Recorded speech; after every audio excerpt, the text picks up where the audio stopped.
السلام عليكم. اسهل تربية الفراخ البلدي ما بتاخدش مجهود ولا وقت. الفراخ بتجيبيها بتحضنيها بتحط لها علف، اللي هو الناعم 23%. بعد ما بيوصل الفرخ عمر شهر بتبدأي بقى تطلقيه في العشة، او لو عندك مكان واسع بتطلقيه. ده الفراخ اللي قدامكم دي فراخ فيوم اصلي. بسم الله ما شاء الله، الفرخ بيوصل من 3 ل 4 كيلو.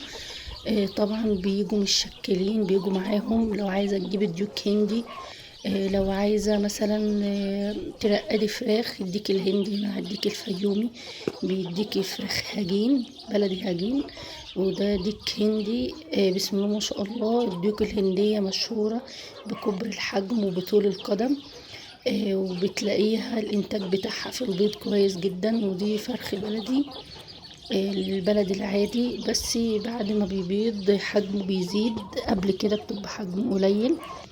وتربيته سهلة جدا، بياكل اي حاجة في البيت، اي حاجة محطوطة، حبوب، بواقي اكل، الحاجات دي كلها بينظف البيت. وبيتأقلم مع الحياة الشتوية، لو في شتاء أو تلج أو كده بيتأقلم لكثافة الريش بتاعه. يعني بيبيض بعد 6 شهور. وهو من أحسن الفراخ اللي بتستحمل درجة الحرارة والبرد. والديك الهندي بيتأقلم مع أي أنواع فراخ عادي. لو عجبكم الفيديو متنسوش تشتركوا في قناتي وتفعلوا الجرس عشان يوصلك كل جديد.